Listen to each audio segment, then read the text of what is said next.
Chapter 13. The Pedophile Pirate. When the prophet married Aisha, she was very young and not yet ready for consummation. Chairman Mohammed settled into his public housing project and immediately began to act like the fool he had become. Ishak.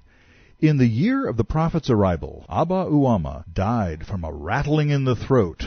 The messenger said, "His death is an evil thing for the Jews and the Arab hypocrites, for they are sure to say, if Muhammad were really a prophet, his companion would not have died. But truly I have no power with Allah, either for myself or for my companions." Truer words were never spoken. Muhammad had no morals either. Tabari. The prophet married Aisha in Mecca 3 years before the Hijrah, after the death of Khadijah. At the time she was 6. Ishak. When the apostle came to Medina, he was 53. Tabari. In May 623 A.D., or AH1, Allah's messenger consummated his marriage to Aisha. He would be dead in 10 years.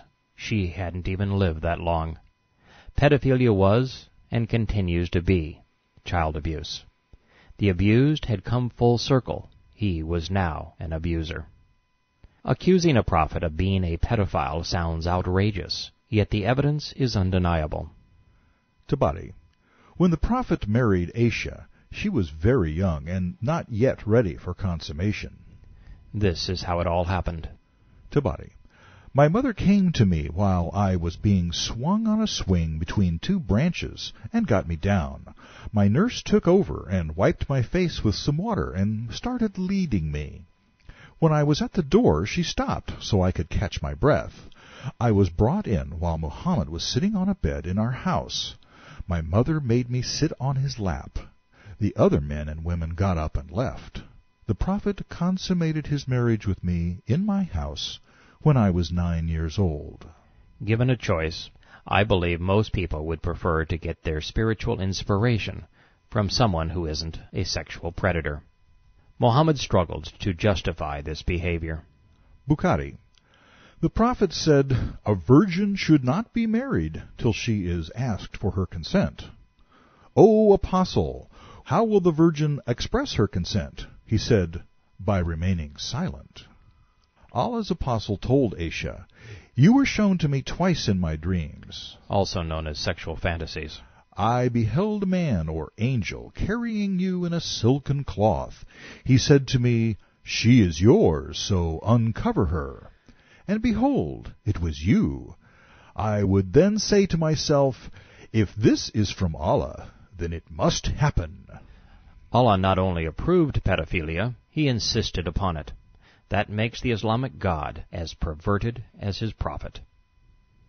Since 53-year-old pedophiles are not prophet material, I want to give Islam every opportunity to clear this up. The next hadith is from Aisha. Tabari. There are special features in me that have not been in any woman, except for what Allah bestowed on Miriam bint Imran. She was referring to Mary, the mother of Yeshua, although she didn't know her name or her father's name, and none of the features actually applied. Amram is actually the father of Moses. With Miriam, or Mary, being Moses' sister, Muhammad got confused and erroneously attributed Moses' father to Miriam, the mother of Yeshua. I do not say this to exalt myself over any of my companions. "What are these?" someone asked. Aisha replied, "The angel brought down my likeness." She was a babe. "The messenger married me when I was 7. My marriage was consummated when I was 9. She was abused. He married me when I was a virgin, no other man having shared me with him. She was a child. Inspiration came to him when he and I were in a single blanket. A baby inspired him. I was one of the dearest people to him. A verse of the Quran was revealed concerning me when the community was almost destroyed. She inspired Allah. And I saw Gabriel when none of his other wives saw him. She lied. Think about the implications of what Aisha just said.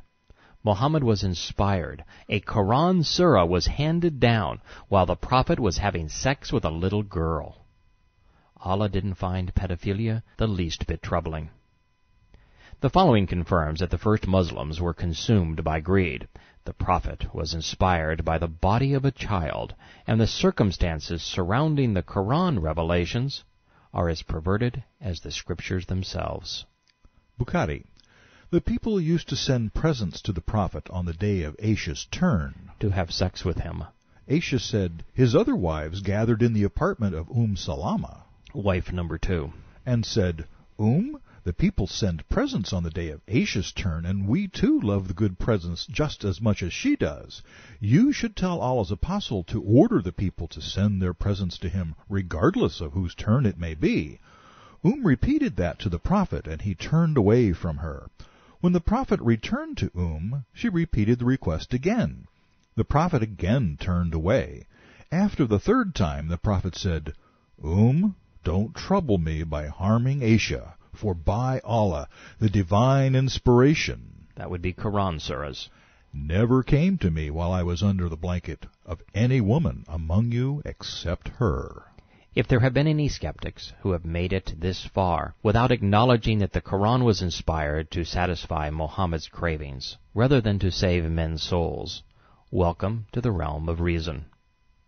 Earlier I accused the victim of pedophilia of lying. I want to explain why. Her 8th divine gift was contradicted during one of the bedroom revelations. Bukhari. The Prophet said, Aisha, this is Gabriel. He sends his greetings and salutations. Aisha said, salutations and greetings to him and Allah's blessings. Addressing the Prophet, she said, you see what I don't see. This hadith reveals how perverted Muhammad was and how sane other Arabs were by contrast.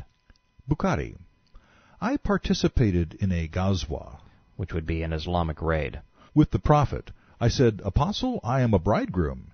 He asked me whether I had married a virgin or a matron. I answered, a matron. He said, why not a virgin who would have played with you? Then you could have played with her. Apostle, my father was martyred, and I have some young sisters, so I felt it not proper that I should marry a young girl as young as them. It's obvious who corrupted whom. Muhammad's behavior would be considered criminal in every civilized nation on earth. No moral society has ever condoned old men having sex with young children. If you are caught, you're locked up, separated from decent people. Pedophilia is so heinous, convicted felons torment child abusers. Even they can't stand to be in their presence. Such a grotesque act disqualified Muhammad from his alleged calling. What's more, his personal perversity had a lasting legacy. Muslims follow his example. While most of what happens in the Islamic world escapes our purview, as Islam is hostile to all freedoms, including press and inquiry, we have gained glimpses in Afghanistan and Iraq. There, virginal young girls are frequently raped by Muslim men. And as you would expect in a culture influenced by Muhammad, the victims are shamed, not the perpetrators. It's little wonder Muhammad's contemporaries call him mad, insane, and demon-possessed. It is little wonder Islamic clerics try so hard to hide this stuff from the world. It is why Muhammad assassinated a score of poets, the journalists of their day, who had the courage to expose him. It is why Muslim rulers issue fatwas today. Decadent egomaniacs like Muhammad are deeply troubled and tortured souls. Their insecurities drive unbridled lusts for power, sex, and money. Their feelings of inadequacy cause them to be shy, yet their outward manner overcompensates, making them abusive and purposefully deceptive.